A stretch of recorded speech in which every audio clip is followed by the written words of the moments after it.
அனைவருக்கும் வணக்கம். நான் உங்கள் 5ஆம் தலைமுறை ஜோதிடர் ராம்குமார் ராஜேந்திரன். நம்ம இன்னைக்கு பார்க்க போகிற தலைப்பு, தனுசு ராசி அன்பர்களுக்கு உங்களுடைய ராசிக்கு 3ஆம் இடமான கும்ப ராசியில் பஞ்ச கிரகங்களுடைய கூட்டு சேர்க்கை, பஞ்ச கிரக யோகம் என்று அழைக்கக்கூடியது. அதாவது 5 கிரகங்களுடைய கூட்டு சேர்க்கை, சூரியன், சுக்கிரன், புதன், செவ்வாய் மற்றும் ராகு ஆகிய 5 கிரகங்களுடைய இணைவுகளானது 21/2/2026 முதல் 2/3/2026 வரை நடைபெறவிருக்குங்க. சூரிய பகவான் ஒருவருக்கு ஆற்றலையும் தன்னம்பிக்கையும் தலைமை பண்பு வகிக்கக்கூடிய யோகத்தையும் சுயமரியாதை கௌரவத்தையும் தரக்கூடியவர். சுக்கிரன் ஆடம்பரம், செல்வாக்கு, சொகுசு வாழ்க்கை, காதல், கலை, அழகு, உறவு மற்றும் இன்பங்களை தரக்கூடியவர். புதன் ஒருவருக்கு புத்தியையும் அறிவையும் திறனையும் வித்தையும் பகுப்பாய்வையும் தரக்கூடியவர். செவ்வாய் பகவான் ஒருவருக்கு தைரியத்தையும் வீரத்தையும் ஒழுக்கத்தையும் துணிச்சலையும் தரக்கூடியவர். ராகு ஆசை, மாயை, எதிர்பாராத சில நிகழ்வுகளும் அதே நேரத்தில் கர்ம வினைகளும் தரக்கூடியவர். ஆக இந்த 5 கிரகங்களுடைய இணைவுகளானது 3ஆம் இடமான தைரியஸ்தானத்தில் நடைபெறவிருக்குங்க. இந்த நிகழ்வு காலகட்டங்களில் தனுசு ராசி என்பவர்களுக்கு தங்களுடைய வாழ்க்கையில் எந்த விதமான அற்புதங்கள் மற்றும் மேன்மைகளை தரப்போகுது அப்படிங்கிறத இந்த காணொலியில் தெளிவாகவும் துல்லியமாகவும் பார்க்கலாங்க. நம்ம சேனலை ஃபஸ்ட் டைம் பார்க்குறவங்களா இருந்தால் சப்ஸ்கிரைப் பண்ணிக்கோங்க, பெல் பட்டனை கிளிக் பண்ணி ஆல் அப்படிங்கிற ஆப்ஷன் கொடுத்துக்கோங்க. தனுசு ராசி அன்பர்கள் குரு பகவானை அதிபதியாக கொண்டவர்கள், வைராகிய குணம் படைத்தவர்கள், துணிச்சல் மிக்கவர்கள் அப்படின்னே சொல்லலாங்க. பிடிவாத தன்மை அப்படிங்கிறது இருக்கும். ஒரு விஷயத்தை முடிவு பண்ணிட்டாங்க, அதை எப்படியாவது செஞ்சாகணும் அப்படின்னு நினைக்கிறவங்க. எந்த சூழலையும் தன்னுடைய ரகசியத்தை பாதுகாக்கக்கூடிய தன்மை அப்படிங்கிறது கொஞ்சம் குறைவு தான். எல்லாத்துக்கிட்டையுமே சகஜமாக பழகக்கூடிய நபர்கள், யார் என்ன கேட்டாலும் அப்படியே சொல்லிடுறதுங்க. எல்லா விஷயத்தையும் நம்பி அவங்கக்கிட்ட சொல்லிடுறது. கடைசியில் அது மூலமாக நிறைய பாதிப்புகள். ஸோ நம்பி ஏமாந்தது மட்டும்தான் மிச்சங்க. யாருக்கும் கெடுதல் செய்யக்கூடாதுன்னு நினைக்கிறவங்க, ஆனால் தனக்கு மட்டும் ஏன் தன்னை சுற்றி இருக்கிறவங்க இவ்வளோ கெடுதல் பண்ணுறாங்க, தன்னுடைய ரகசியத்தை தெரிஞ்சுக்கிட்டு அது மூலமே அவங்கள பாதிப்புக்குள்ளாக்குறது, அதையவே அவங்க வீக்னஸாக மாற்றக்கூடிய அளவுக்கு சூழ்நிலைகள் இருக்குது. எல்லாத்தையும் நம்பி சொல்லிடுறாங்க, அதுவே அவங்களுக்கு மிகப்பெரிய பிரச்சனையாக உருவாகிருங்க. ஸோ இந்த காலகட்டங்களில் எல்லாமே நல்லபடியாக தான் பண்ணிகிட்ருக்கேன், ஆனால் என்னோடய லைஃப்பில் நான் நினச்சபடி எதுவுமே நடக்கலைங்க. எல்லாமே எனக்கு எதிராகவே நடந்துகிட்ருக்கு. நான் ஆசைப்பட்டது எதுவுமே எனக்கு கிடைக்கவே இல்லை. இந்த அளவுக்கு பாதிப்புகள் இருக்கிறதுக்கு காரணம் என்னங்க? ஒரு காலத்தில் ஏழச்சனிகள் நடந்துட்டு இருந்தது, ஒரு விதத்தில் அதுவும் தான் காரணமாக, இல்லை முடிஞ்சதுக்கு அப்புறமா இன்னும் அப்படியே இருக்கே இதுவாக காரணமானு சொல்லி யோசித்து இன்றைக்கி எதையுமே அடுத்த அடி எடுத்து வைக்க முடியாத அளவுக்கு சூழ்நிலைகள், எடுத்து வைக்கக்கூடிய ஒவ்வொரு அடியிலும் தடைகள், ஒரு படி ஏறினா 4 படி சறுக்கிற அளவுக்கு சில சூழ்நிலைகள், பாதிப்புகள் அப்படிங்கிறது உருவாயிருச்சு. இந்த நிலையிலேருந்து எப்போ தான் வெளியே வருவோம் அப்படின்னு யோசிச்சுட்டு இருக்கக்கூடிய இந்த ராசி அன்பர்களுக்கு இந்த பஞ்சகிரக யோக காலகட்டங்கள் வாழ்க்கையில் நிறைய மாற்றத்தை கொடுக்க போகுது. வேலை ரீதியாக ரொம்ப கஷ்டப்பட்டு உழைக்கிறேங்க, ஆனால் அடுத்த லெவலுக்கு என்னால் மூவ் பண்ண முடியல. எனக்கு பின்னாடி இருக்கிறவங்களாம் அப்படியே அடுத்தடுத்த லெவலுக்கு போயிட்டு அவங்க பெரிய போஸ்டிங்கு, பெரிய ப்ரொமோஷன் எல்லாம் கிடைக்கிது. ஆனால் என்னுடைய திறமைகளை மட்டுமே, என்னோட உழைப்பை மட்டுமே உறிஞ்சி எடுத்துகிட்டு இருக்காங்களே தவிர எனக்கு உண்டான வாய்ப்புகள், எனக்கு உண்டான ஒரு ப்ரொமோஷனோ ஒரு சேலரி இன்க்ரிமெண்ட் அப்படிங்கிறதுல எதுவுமே இல்லைங்க. கடைசி வரைக்கும் அதே இடத்துல தான் இருக்கேன். எனக்குன்னு ஒரு வாய்ப்பு அமையாதான்னு எதிர்நோக்கிட்டு இருக்கிறவங்களுக்கு கண்டிப்பாக உங்களுடைய வேலையில் புதிய பொறுப்புகள் உங்களை தேடி வருங்க. சம்பள உயர்வுடன் கூடிய ஒரு ப்ரொமோஷன் அப்படிங்கிறது கட்டாயமாக உங்களுக்கு கிடைக்க போதுங்க. வெளியூர் வெளிநாடு சார்ந்த வேலை ரீதியாக, அதாவது நம்ம கொஞ்ச நாளைக்கு வெளிநாட்டில் போய் வேலை பார்த்துட்டு வந்தோம் அப்படின்னா நம்மளுடைய திறமைக்கு கண்டிப்பாக நல்லபடியாக ஏர்ன் பண்ணிட்டு வரலாம். ஆனால் அதுக்குண்டான முயற்சிகள் எல்லாத்தையும் பண்ணுற எதுவுமே எனக்கு செட் ஆகவே மாட்டேங்குதுங்க. வேலை சரியான விதத்தில் அமைய மாட்டேங்குது. வெளிநாடு சார்ந்த யோகங்கள் அப்படிங்கிறது கிடைக்கலன்னு எதிர்பார்த்துட்டு இருக்கிறவங்களுக்கு கண்டிப்பாக வெளியூர் அல்லது வெளிநாடு சார்ந்த வேலை வாய்ப்புகள் அப்படிங்கிறது உங்களை தேடி வருங்க. ஒரு இடத்துலேருந்து இன்னொரு இடத்துக்கு டிரான்ஸ்ஃபர் ட்ரை பண்ணிட்டு இருக்கிறவங்களுக்கு கூட இது ஒரு நல்ல வாய்ப்பு. புதிய வேலை வாய்ப்பு உங்களுக்கு தேடி வருங்க. வேலை விஷயத்தில் வேற ஒரு கம்பெனிக்கு மாறணும், வேற ஒரு இடத்துக்கு மாறணும், இதை விட பெட்டர் ஆப்பர்ச்சுனிட்டி கிடைக்கும் அப்படின்னு எதிர்பார்க்குறவங்களுக்கு கண்டிப்பாக கூடிய விரைவில் ஒரு நல்ல வாய்ப்புகள் அப்படிங்கிறது கிடைக்கும். ஏன்னா நிறைய வாய்ப்புகள் இருக்குங்க. ஸோ அதை ட்ரை பண்ணிவிட்டு நம்ம இந்த இடத்துலேருந்து அந்த இடத்துக்கு மூவ் பண்ணும்போது இருக்கிற வேலையை தொலைச்சிருவோமோ அப்படிங்கிற ஒரு பயம் இருந்துகிட்டே இருக்குது. அந்த பயம் அப்படிங்கிறது மாறும். கூடிய சீக்கிரத்தில் இன்னொரு கம்பெனிக்கு மாறி போகும்போது உங்களுடைய லெவல் அப்படிங்கிறது கண்டிப்பாக உயரக்கூடிய தன்மை, இது ஒரு கரெக்டான காலகட்டம் அப்படின்னு சொல்லாங்க.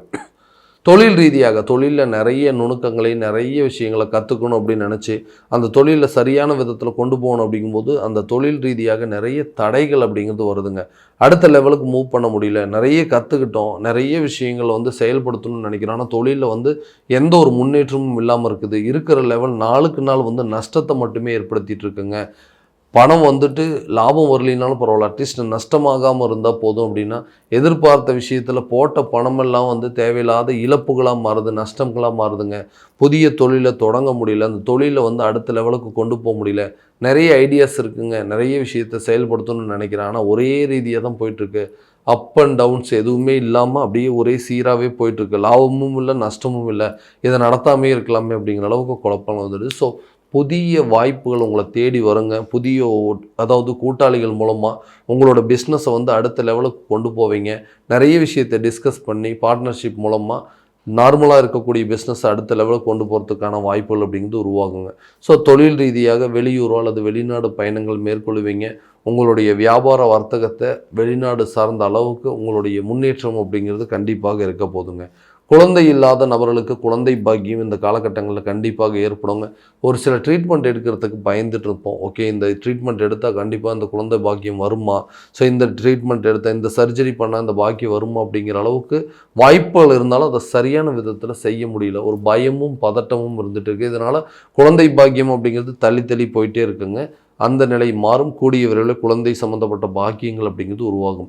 திருமணம் ஆகாத நபர்களுக்கு கூட இந்த காலகட்டங்களில் திருமணம் சம்மந்தப்பட்ட அமைப்புகள் அப்படிங்கிறது இருக்குங்க. ஏன்னா இந்த திருமணம் அப்படிங்கிற ஒரு விஷயத்தினால நிறைய காரியங்கள் எனக்கு தள்ளி போயிட்டுருக்கு. இதுதான் என்னுடைய மெயின் ஒரு ஒரு ஒரு தடை அப்படின்னே சொல்லலாம். ஏன்னா வீட்டில் எல்லாமே பார்த்துட்டு இருக்காங்க. ஓகே, நல்ல வேலை இருக்குது, நல்ல தொழில் பண்ணிகிட்ருக்காரு, வீடு வாசல் எல்லாமே இருக்குது. ஆனால் அந்த திருமணம் அப்படிங்கிற ஒரு விஷயத்தினால மற்றவங்க மத்தியில் நமக்கு ஒரு நல்ல அந்தஸ்தை உருவாக்க முடியல. திருமண தடைகள் அப்படிங்கிறது பெரிய அளவில் பாதிப்புகளாக இருக்குது. நீண்ட நாட்களாக வந்து இது ஒரு தடையாகவே இருக்குது. எல்லாம் அமைஞ்சு திருமண லெவலுக்கு, அதாவது மணவர வரைக்கும் ஏறியாச்சுங்க. ஆனால் திடீர்னு ஏதோ ஒரு காரணத்தினால இந்த திருமணம் அப்படிங்கிறது தடைப்பட்டு இன்றைக்கி வந்து கல்யாணம் ஆகாமல் அளவுக்கு சூழ்நிலைகள் இருக்குது. அந்த நிலைகள் மாறும். கூடிய சீக்கிரத்தில் திருமணம் சார்ந்த யோகங்கள் அப்படிங்கிறது தேடி வருங்க. காதலர்கள் மத்தியில் இருக்கக்கூடிய பிரிவினைகள் அப்படிங்கிறது கூடிய சீக்கிரத்தில் விலக போது கணவன் மனைவிக்கிடையே நல்ல ஒரு ஒற்றுமை அப்படிங்கிறது மேலும். ஏன்னா காரணமே இல்லாமல் சண்டை போட்டிருந்தோம். எதுக்காக வந்து சண்டை போடுறோம்னே தெரியலைங்க. ஒருத்தருக்கு ஒருத்தர் விட்டு கொடுத்து போகக்கூடிய மனநிலை அப்படிங்கிறது இல்லை. யார் வந்து பேசுறது அப்படிங்கிறதுலே சில பிரச்சனைகள் இருக்குது.